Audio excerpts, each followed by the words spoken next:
Cara melatih kepekaan untuk mendengar bisikan Nurullah dan Nur Muhammad. Assalamualaikum warahmatullahi wabarakatuh. Hai semua, selamat datang kembali di ruang nurturing ini. Syukur alhamdulillah, hari ini kita akan membahas panduan penting tentang cara melatih kepekaan untuk mendengarkan suara hati nurani yang jernih, bisikan Nurullah atau cahaya ilahi, dan Nur Muhammad atau manifestasi intuisi tertinggi. Bisikan tenang di tengah badai kebisingan. Dunia kita hari ini adalah simfoni yang gegap gempita. Ponsel berdering, notifikasi berkedip, daftar tugas menumpuk, dan yang paling bising dari semuanya, pikiran kita sendiri. Kita tenggelam dalam kebisingan eksternal dan internal yang konstan. Suara keraguan, ketakutan, dan tuntutan ego. Di tengah semua hiruk-pikuk ini, ada satu suara yang paling penting, paling murni, dan paling sulit ditangkap. Bisikan Nurullah atau cahaya ilahi, dan Nur Muhammad atau manifestasi intuisi tertinggi. Ini adalah suara hati nurani yang jernih, membawa petunjuk ke arah kebaikan, kedamaian, dan tujuan sejati. Bagaimana mungkin kita bisa menangkap gelombang frekuensi yang begitu halus ketika kita dikepung oleh gelombang radio yang kuat? Jawabannya, kita harus melatihnya. Bisikan itu tidak pernah pergi, kitalah yang kehilangan kepekaan untuk mendengarnya. Ini bukan perjalanan mencari sesuatu yang baru, melainkan perjalanan membersihkan saluran agar kita bisa mendengar yang sudah ada di sana. Dan inilah panduan latihannya. The spiritual muscle, otot kepekaan. Seringkali kita berharap intuisi atau petunjuk spiritual itu datang sebagai kilatan cahaya yang dramatis saat kita membutuhkan solusi mendesak. Kenyataannya, mendengar bisikan nur itu lebih mirip seperti melatih otot fisik. Anda tidak bisa berharap memiliki otot kuat hanya dengan sekali angkat beban. Butuh konsistensi, pengulangan, dan istirahat yang tepat. Nurullah dan Nur Muhammad berbicara melalui bahasa yang paling halus, perasaan ringan, ketenangan yang tak beralasan, atau pengetahuan yang tiba-tiba hadir tanpa melalui proses berpikir logis. Namun otot spiritual kita, kepekaan, seringkali atrofi karena jarang digunakan, tertutup oleh lapisan kecemasan dan logika materialistis. Video ini adalah gym membership untuk spiritual muscle kalian. Kita akan latihan 3 teknik sederhana namun mendasar. Latihan yang bisa dilakukan di mana saja untuk meningkatkan resonansi batin kalian, sehingga kalian bisa membedakan mana suara ego yang berisik dan mendesak dan mana suara nur yang tenang, lembut, dan membawa kedamaian jangka panjang. Mari kita mulai dengan latihan dasarnya. Bagian praktis.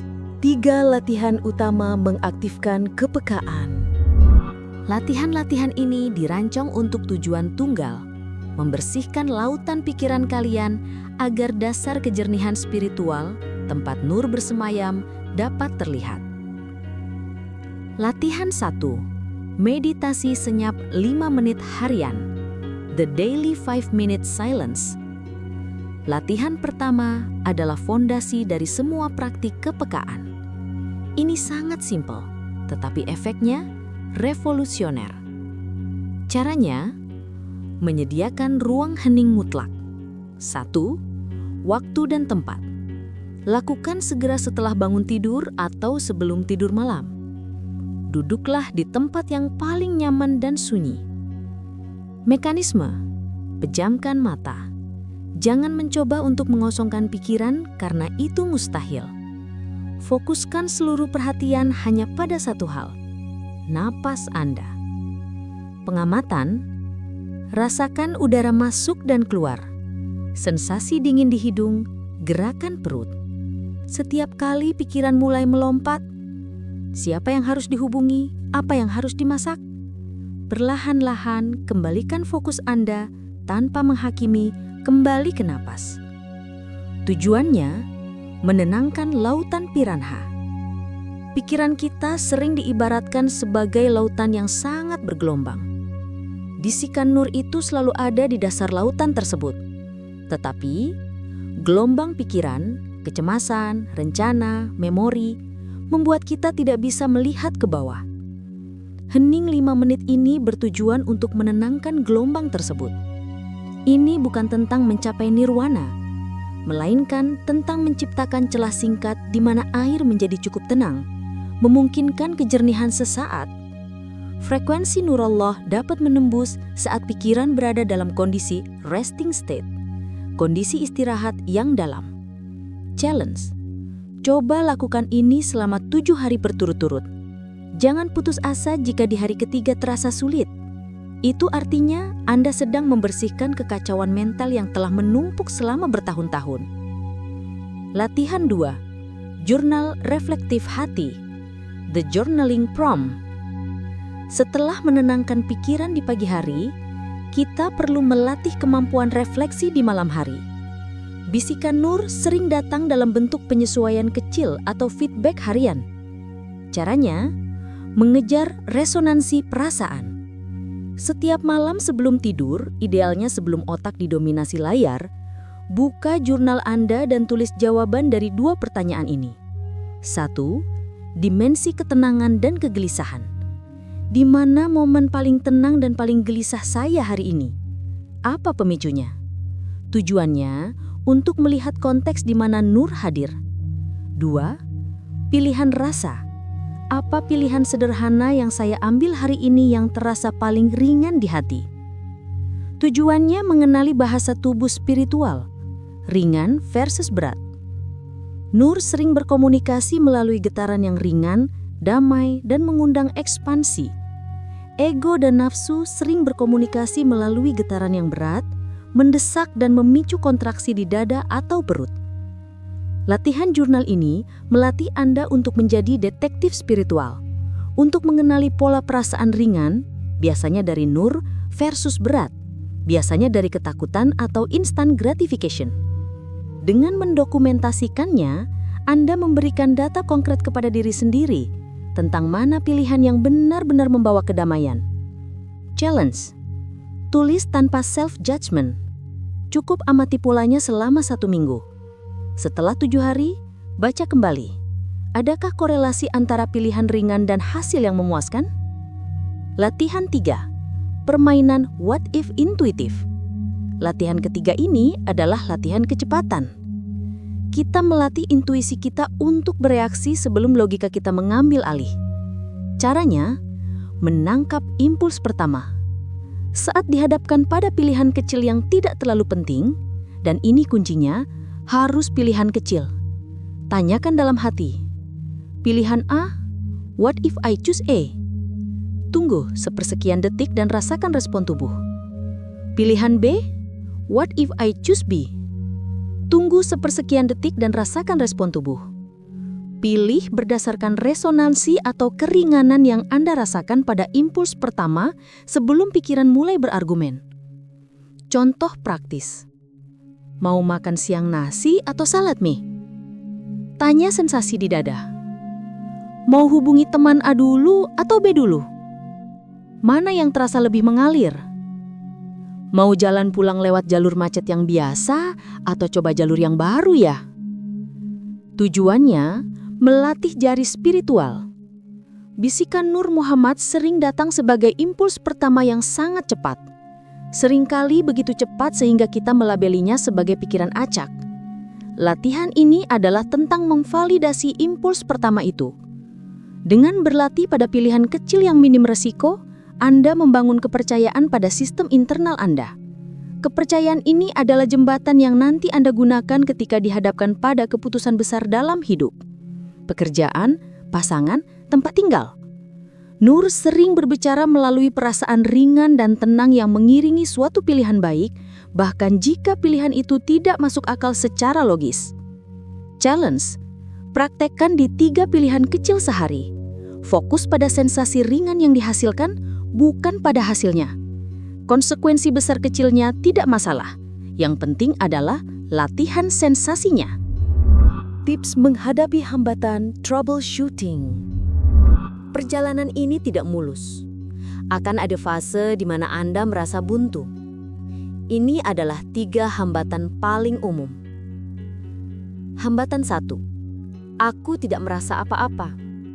Solusinya, frekuensi sedang disetel. Itu wajar. Ingatlah, mungkin selama 20 tahun terakhir, saluran intuisi Anda telah tertutup rapat. Jangan mencari suara, tetapi carilah perubahan energi. Terus lakukan saja seperti sedang menyetel radio ke frekuensi yang tepat. Mungkin Anda tidak mendengar musik di menit pertama, tetapi dengan konsistensi, statis atau noise akan berkurang dan suara akan muncul. Hambatan 2. Aku ragu, ini nur atau keinginanku? Solusinya, uji dengan kriteria keabadian. Ini adalah poin krusial. Bagaimana membedakan keduanya? 1. Nur selalu membawa ketenangan, kedamaian, dan kebaikan jangka panjang, meskipun prosesnya mungkin sulit. Ia meminta pengorbanan ego. 2. Ego atau nafsu membawa kegelisahan berulang, bersifat mendesak, dan seringkali berorientasi pada instant gratification atau kepuasan instan yang hanya menawarkan kebahagiaan sesaat. Jika sebuah bisikan terasa berat, memicu ketakutan, atau meminta Anda melakukan sesuatu yang menyakiti orang lain, itu bukan nur. Nur selalu mengarah pada integrasi dan cinta. Hambatan 3. Aku lupa latihannya. Solusinya, jangkar fisik. Konsistensi adalah kunci. Jika Anda terus lupa, tempel catatan kecil di kulkas, cermin, atau di desktop komputer Anda. 5 menit hening, atau setel alarm harian dengan label, waktunya menulis rasa ringan. Jadikan latihan ini sebagai ritual, bukan hanya tugas. Closing, perjalanan ke dalam diri. Melatih kepekaan adalah perjalanan paling intim yang dapat Anda lakukan dengan diri sendiri dan dengan Zat yang Maha Agung. Ini adalah proses pemurnian. Hasilnya bukanlah Anda tiba-tiba mendengar suara malaikat dari langit. Hasilnya jauh lebih mendalam. Kepercayaan dirimu pada intuisi yang baik akan tumbuh tak tergoyahkan. Keputusanmu akan lebih jernih dan selaras dengan tujuan hidupmu. Ketenanganmu akan lebih dalam dan tidak mudah terusik oleh drama eksternal. Anda akan berhenti mencari petunjuk di luar, karena Anda tahu frekuensi Nurullah dan Nur Muhammad telah tersambung di dalam hati Anda sendiri. Call to action. Sekarang giliranmu. Pilih satu latihan dari ketiga di atas, hening, jurnal atau what if, yang paling resonate denganmu. Komitmenkan diri untuk mencobanya selama 7 hari ke depan. Komen di bawah mau pilih latihan yang mana dan nanti kita bisa saling support dalam komunitas ini. Share video ini ke teman atau keluarga yang mungkin juga sedang mencari panduan untuk menenangkan pikiran dan menemukan kejelasan batin. Subscribe untuk konten-konten nurturing dan spiritual lainnya dari Steffi Natura. Ingat, the whisper is always there. You're just tuning in. I'll see you in the next one. Bye. Wassalamualaikum warahmatullahi wabarakatuh.